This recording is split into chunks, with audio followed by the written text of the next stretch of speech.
السلام علیکم ورحمۃ اللہ وبرکاتہ۔ کیا حال ہے آپ سب کے؟ الحمدللہ، اللہ تبارک و تعالی آپ سب کو اپنے حفظ و امان میں رکھے، آمین۔ نحمدہ ونصلی علی رسولہ الکریم، اما بعد فاعوذ باللہ من الشیطان الرجیم، بسم اللہ الرحمن الرحیم۔ رب اشرح لی صدری ویسر لی امری واحلل عقدۃ من لسانی یفقہوا قولی رب زدنی علما اللہم زدنا علما اللہم فقہنا فی الدین اللہم انا نسألک علما نافعا ورزقا طیبا وعملا متقبلا، آمین۔ سورۃ البقرہ آیت نمبر 215۔ بسم اللہ الرحمن الرحیم۔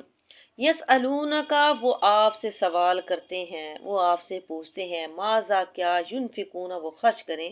کل کہہ دیجئے، ما، جو، انفقتم، تم خرچ کرو گے، من خیرن، خیر میں سے، مال میں سے، فللوالدین، پس ماں باپ کے لیے ہے، والاقربین، رشتہ داروں کے لیے ہے، والیتاما، اور یتیموں کے لیے، والمساکین، اور محتاجوں کے لیے، وابن السبیل، اور مسافروں کے لیے، وما تفعلوا، اور جو تم کرو گے، من خیرن، کوئی بھی نیکی، فإن اللہ، پس بے شک اللہ تعالیٰ، بھی اس کو علیم، جاننے والا ہے۔ یسألونک ماذا ینفقون، وہ آپ سے پوچھتے ہیں کہ وہ کیا خرچ کریں، یعنی مال کہاں خرچ کریں۔ یہ آیت جو ہے یہ نفلی صدقات کے بارے میں ہے، یہ آیت زکوٰۃ کے بارے میں نہیں ہے۔ کیوں؟ کیونکہ زکوٰۃ ماں باپ کو نہیں دی جا سکتی۔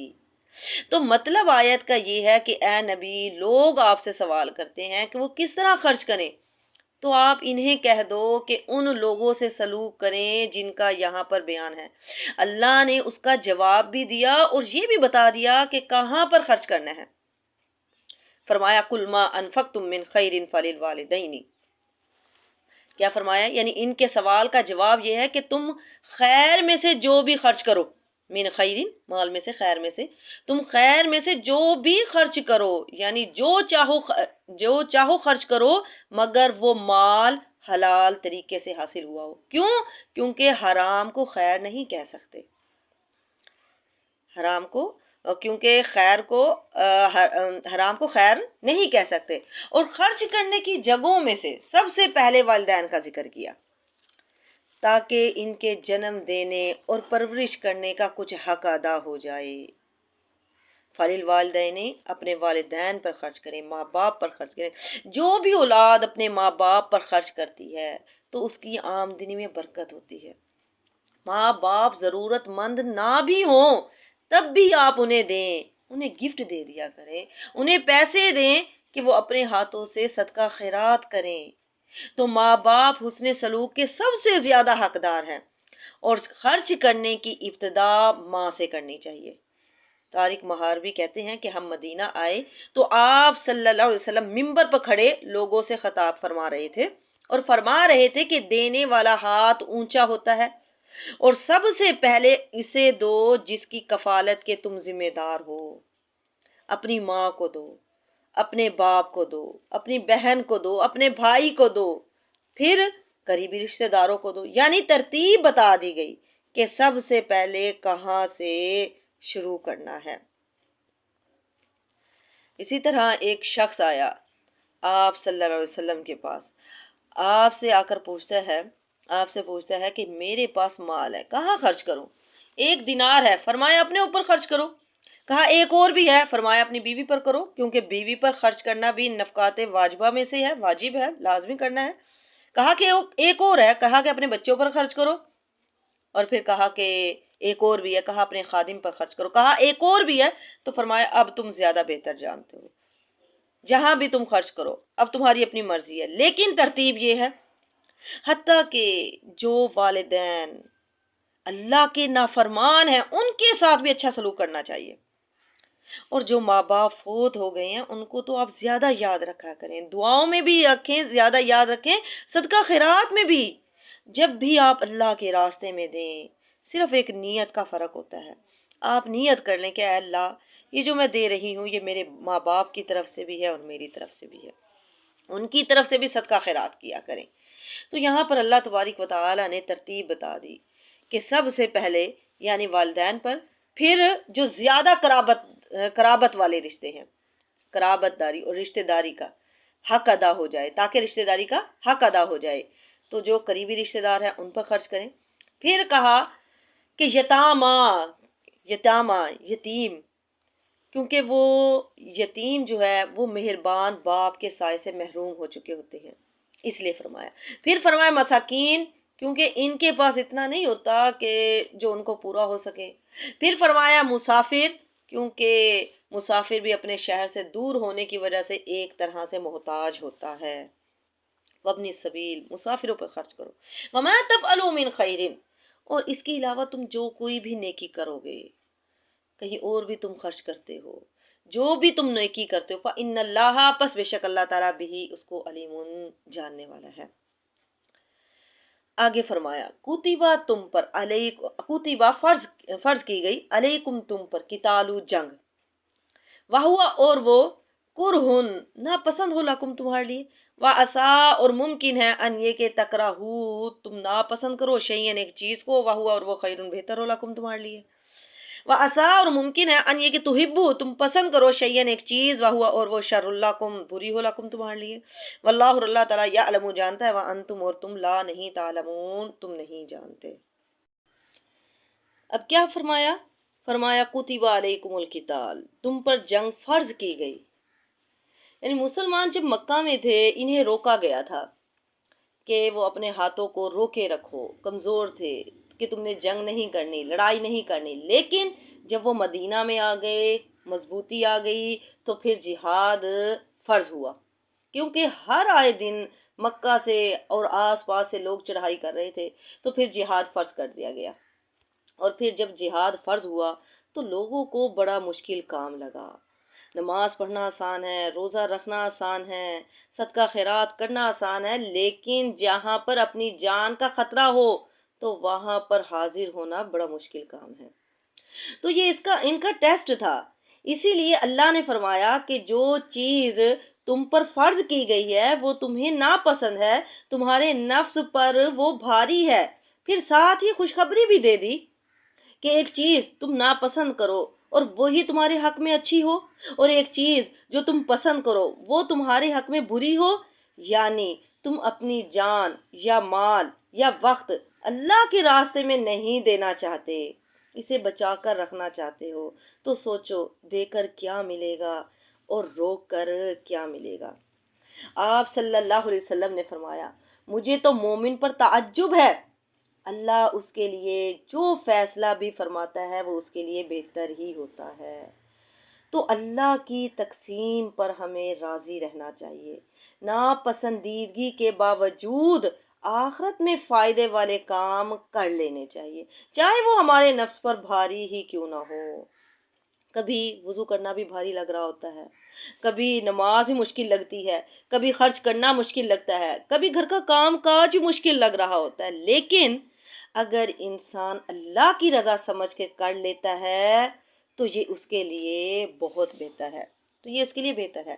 تو اللہ تبارک و تعالیٰ نے کیا فرمایا؟ کتب علیکم القتال، تم پر جنگ فرض کی گئی۔ القتال، القتال، القتال سے یعنی ہر لڑائی مراد نہیں ہے، بلکہ اعلاء کلمۃ اللہ، یعنی کلمہ اللہ کا کلمہ بلند کرنے کے لیے لڑائی کرنا۔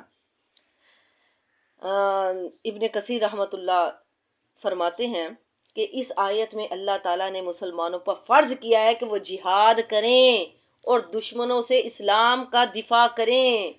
اب جہاد کے حکم کی ایک مثال دے کر اہل ایمان کو سمجھایا جا رہا ہے کہ اللہ کے ہر حکم پر عمل کرو، چاہے وہ تمہیں ناپسند ناگوار ہی لگے، اس لیے کہ اس کے انجام اور اس کا نتیجہ جو ہے وہ صرف اللہ ہی جانتا ہے، تم نہیں جانتے ہو سکتا ہے اس میں تمہارے لیے بہتری ہو، جیسے جہاد کے نتیجے میں تمہیں فتح ملے گی، فتح و غلبہ ہے، عزت ہے، سربلندی ہے، مال و اسباب کا مل جانا ہے، یہ سب کچھ، تو اس طرح تم جس کو پسند کرو یعنی جہاد کے بجائے گھر میں بیٹھے رہنا، تو اس کا نتیجہ تمہارے لیے خطرناک ہو سکتا ہے، یعنی دشمن تم پر غالب آ جائے گا اور تمہیں ذلت و رسوائی کا سامنا کرنا پڑے گا۔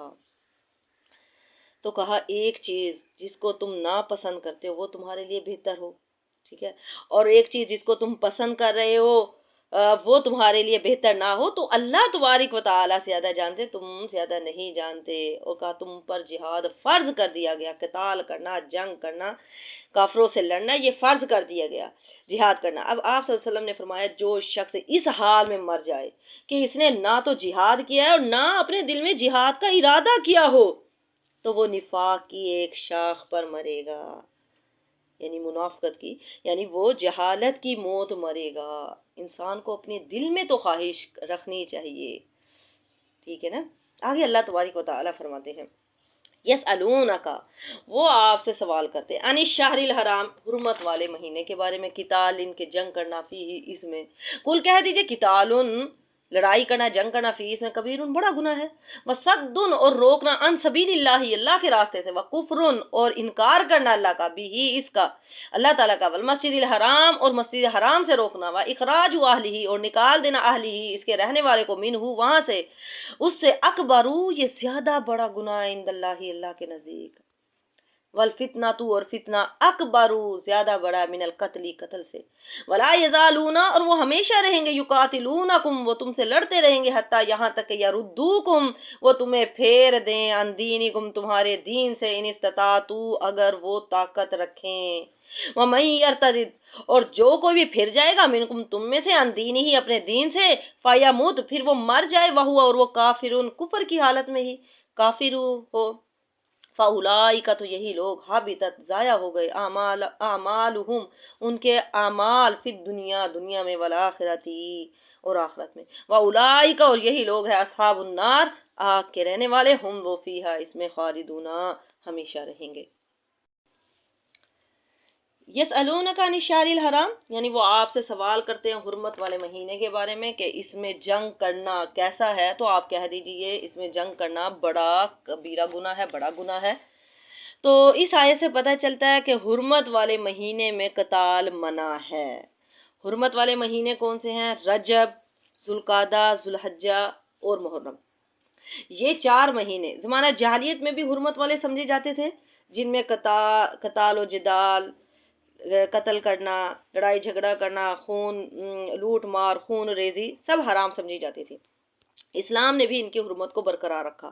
نبی کریم صلی اللہ علیہ وسلم نے ایک فوج کا دستہ جہاد کے لیے بھیجا اور عبداللہ بن جہش کو لشکر کا سردار مقرر کیا، تو انہوں نے کافروں کے ایک قافلے پر حملہ کیا جس سے ان کا ایک آدمی مارا گیا، اور بعض کو انہوں نے مال سمیت گرفتار کر کے مدینہ لے آئے، اور یہ واقعہ رجب میں پیش آیا تھا۔ مسلمانوں کو علم نہیں تھا کہ رجب شروع ہو گیا ہے، تو کفار نے مسلمانوں کو طعنہ دینا شروع کر دیا کہ تم نے رجب میں جنگ کر کے اس حرمت کو توڑا ہے، تو اس پر اللہ تعالیٰ نے یہ آیت نازل فرمائی۔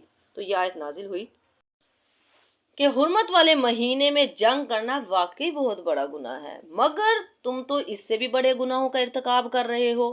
کیا کر رہے ہو؟ وصد عن سبیل اللہ وکفر بہ والمسجد الحرام، تم تو اس سے بھی بڑے گناہوں کا ارتکاب کر رہے ہو، جو کہ یہ ہے کہ اللہ کے راستے یعنی اسلام سے روکنا، اللہ کے ساتھ کفر کرنا، مسجد حرام سے روکنا، اور مسجد حرام یعنی حرم مکہ میں رہنے والے صحابہ اور رسول اللہ صلی اللہ علیہ وسلم کو اس سے نکالنا، اور پھر فتنہ، کفر و شرک، تو یہ کفر و شرک جو ہے یہ تو خود قتل سے بھی بڑھ کر گناہ ہے۔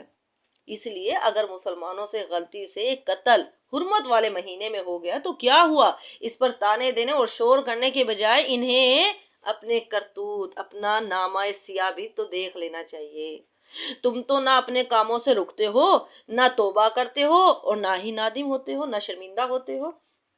پھر فرمایا وَلَا يَزَالُونَ يُقَاتِلُونَكُمْ حَتَّى يَرُدُّوكُمْ عَنْ دِينِكُمْ إِنِ اسْتَطَاعُوا، کیا مطلب ہے؟ یعنی وہ ہمیشہ تم سے لڑتے رہیں گے۔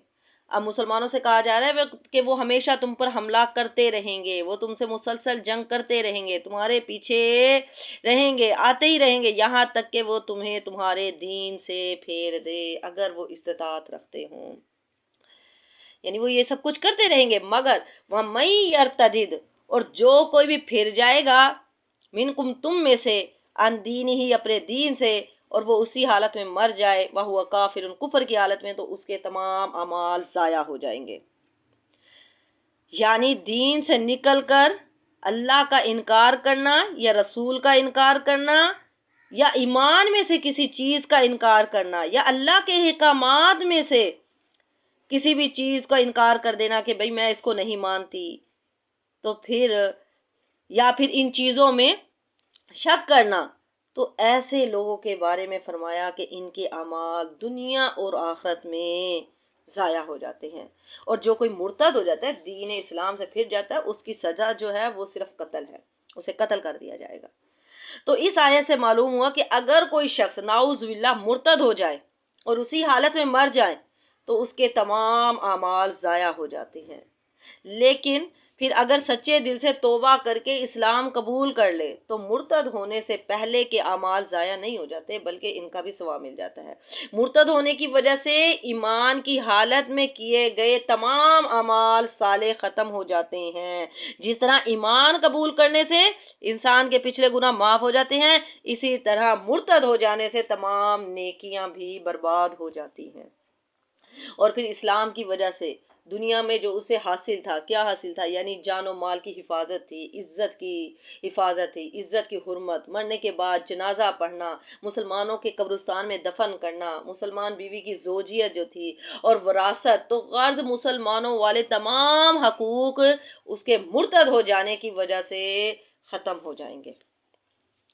اور پھر کیا فرمایا؟ اس آیت سے ہمیں یہ بھی پتہ چلتا ہے کہ اگر مرتد توبہ کر لے تو اس کی توبہ بھی قبول ہو جاتی ہے، کیونکہ یہ کہا گیا نا فیموت، پس وہ مر جائے، اسی حالت میں ہی مر جائے تو پھر تو اس کے اعمال ضائع ہو جائیں گے، لیکن اگر وہ توبہ کر لیتا ہے تو اس کی توبہ قبول ہو جاتی ہے۔ اور اگر اسی حالت میں مر گیا تو کیا فرمایا؟ اولئک اصحاب النار، تو یہی لوگ ہیں دوزخ کے رہنے والے، اور وہ اس میں ہمیشہ رہیں گے۔ یعنی مرتد کا عبرت ناک انجام ہے۔